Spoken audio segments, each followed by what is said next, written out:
Hello tout le monde, welcome back to my YouTube channel. Tout d'abord, si vous êtes nouveau, n'hésitez pas de vous abonner à ma chaîne YouTube et de déposer vos valises pour ne rien louper. Aujourd'hui, je vais vous réaliser une vidéo sur comment réaliser des donuts ou encore bien des beignets sucre ou bien sans sucre pour ceux-là qui n'aiment pas le sucre. Donc, si toi tu es d'accord, allons-y regarder la vidéo. Tout d'abord, vous avez besoin de farine et du lait, un œuf, le sucre, le beurre, la levure et bien sûr l'huile pour faire les fritures. Je vais vous laisser par la suite les différents grammages pour tout ce contenu. Une fois que vous avez tout ceci, on peut aller réaliser la recette. Alors, une fois que vous avez tout le contenu, dans le même bocal où vous avez vos 500 g de farine, on va rajouter à l'intérieur notre levure sèche. Et je vous dis, vous pouvez également utiliser la levure fraîche, ça dépend de vous. Donc, vous prenez votre levure, vous versez dans le contenu de la farine. Et après avoir versé toute la levure, on va prendre le sel. Une petite pincée de sel, pas beaucoup. Ensuite, on va rajouter notre sucre. On va bien mélanger tout ceci d'abord. Si vous avez une batteuse électrique, vous pouvez verser tout le contenu directement. Et puis, à l'aide de la batteuse électrique, vous battez tout cela une fois. Mais si vous faites tout à la main, il est important de faire progressivement, rajoutant un ingrédient à la fois. Donc là, au début, j'ai commencé avec la batteuse, mais vous pouvez vous rendre compte que c'était pas très évident. J'aurais dû plutôt prendre une spatule, malheureusement, j'ai pas pris. Donc après, je vais passer avec les mains parce que c'est plus pratique. Après avoir mélangé mon lait, ma farine, mon sucre, je vais rajouter mes œufs, mon œuf, pardon. Je rajoute mes œufs, je mélange bien. Et ceci étant fait, déjà avant de rajouter le beurre, il est important que je mélange tout le contenu au préalable.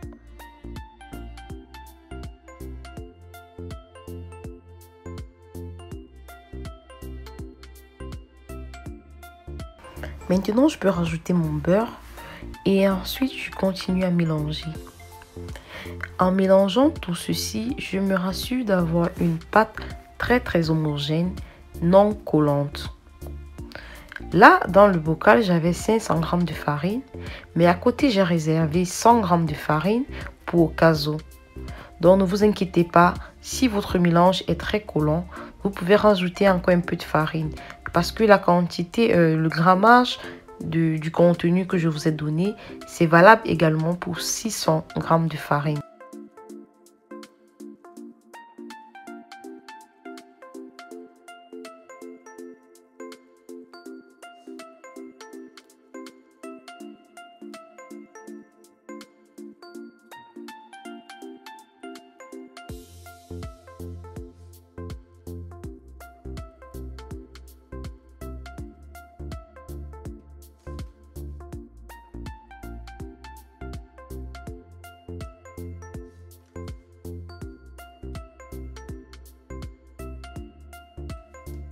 Voilà, donc après avoir fait le premier mélange, je me suis rendu compte que la pâte était encore très collante, ce qui n'est pas bien. Donc j'ai rajouté le reste de farine que j'avais mis de côté. Et maintenant, vous verrez, nous aurions une pâte très moelleuse, mais aussi non collante, ce qui est le cas. Et après avoir rajouté tout le contenu de la farine, je mélange et pétris très bien ma pâte. Ceci en retirant également l'air dans la pâte, dont je dégaze la pâte. Et rassurez-vous, il est important de faire cette étape un peu pour un bout de temps, genre pendant environ 1 à 2 minutes. Vous mélangez très bien votre pâte, très bien, évitant qu'il y ait de l'air, évitant qu'il y ait des boules, évitant qu'il y ait de la farine qui n'a pas été mélangée avant de laisser reposer. Parce que si vous ne le faites pas bien, vous aurez une pâte à la fin qui ne va pas gonfler, rassurez-vous. Je vous dis ceci par expérience parce que cette recette, j'ai dû la réaliser même 4 fois avant de réussir. C'est pas facile, hein? Ne pensez pas qu'au premier coup, vous allez directement réussir parce que pour avoir le résultat des beignets dont vous voulez, il y a beaucoup de trucs à tenir en considération. La température, le dosage du contenu, la façon dont vous mélangez et bien d'autres choses. Donc franchement, suivez la recette de façon minutieuse. Soyez attentifs si vous voulez un résultat parfait. Moi, comme je vous ai dit, j'ai testé cette recette environ 5 à 4 fois. Donc, believe me. Et là, vous voyez que ma pâte, elle est très molle, bien mélangée. Et ensuite, je peux laisser reposer.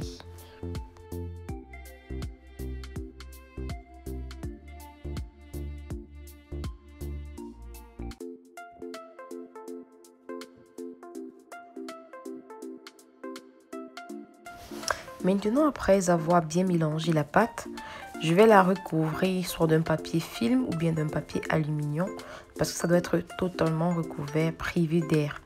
Donc, veillez à cela. Et vous allez laisser reposer pour 1h30 minimum ou bien même, disons, 2 heures de temps dans un environnement chaud. Mais pas dans un four, je vous en prie. Et quand le temps va passer, vous retirez votre pâte de l'endroit où vous l'avez mis, vous retirez le plastique ou bien le papier alu que vous avez mis et vous dégazez. Vous voyez, je suis en train d'appuyer pour dégazer la pâte. Et puis, sur une table de travail, vous allez retirer, verser un peu de farine et mettre votre pâte dessus. Dégazer encore la pâte. Quand je dis dégazer, c'est-à-dire vous massez un peu la pâte histoire de retirer l'air. Vous pétrissez encore bien votre pâte.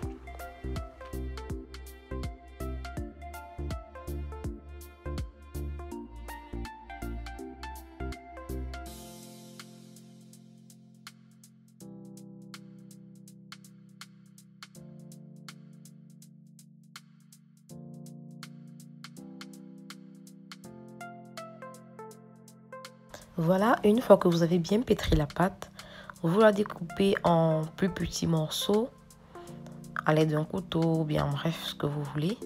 Et maintenant, vous prenez chaque morceau, vous l'étalez à l'aide d'un rouleau sur votre table de travail sans toutefois l'aplatir. Je vous en prie. Étalez la pâte sans toutefois l'aplatir parce qu'elle doit garder une certaine épaisseur.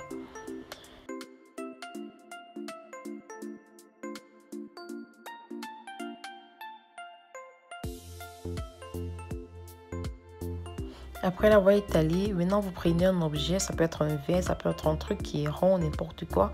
Vous découpez avec la forme de l'objet des petits cercles, faites des petits cercles.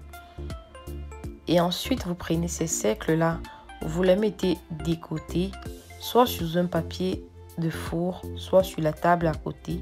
Et vous refaites le mouvement pour tout le reste de la pâte.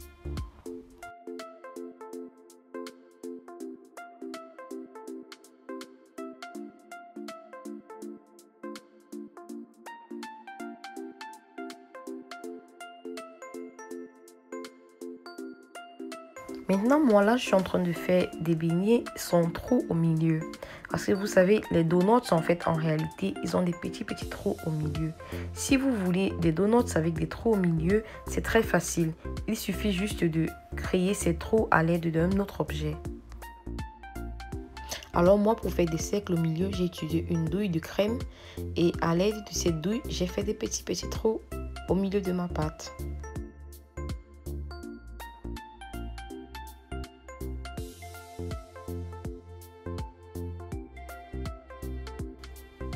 Maintenant, quand je finis de couper toute la pâte, je la dépose sur un papier de four et je laisse reposer. Après avoir laissé reposer, voici le résultat que nous allons obtenir. Donc, j'ai laissé la pâte reposer pour environ 30 à 1 heure de temps.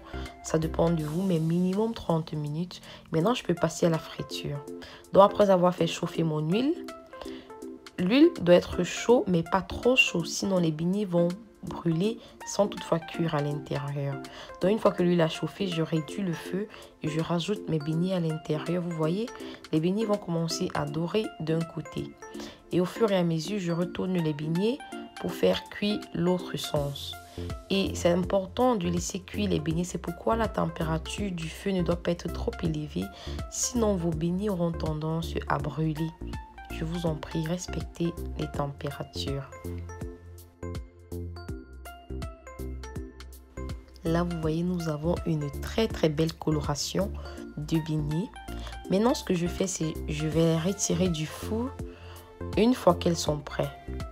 Donc, je retire, je mets dans une passoire. Je laisse refroidir quelques secondes. Et ensuite, je vais rajouter du sucre pour les beignets sucre. Et pour les beignets non sucre, je ne rajoute aucun sucre. Et si vous voulez également, vous pouvez rajouter du chocolat au milieu, tout simplement en faisant un trait sur le côté du beignet. Et puis vous versez à l'intérieur le chocolat et vous auriez vos beignets au chocolat, ou bien vos beignets au sucre, ou bien vos beignets simples. Ceci peut se manger avec du yaourt ou bien du croissant. Comme j'ai fait une vidéo la dernière fois, je vais vous laisser le lien juste en haut. Et ou bien avec du haricot, ça dépend de vous, c'est comme vous voulez. Donc j'espère que vous avez vraiment aimé la recette et suivez le reste de la vidéo pour voir comment j'ai fait frire tout le reste des beignets. Et n'hésitez pas de me laisser vos avis en commentaire. Surtout, n'hésitez pas de vous abonner si vous ne l'êtes pas encore dans ma chaîne YouTube.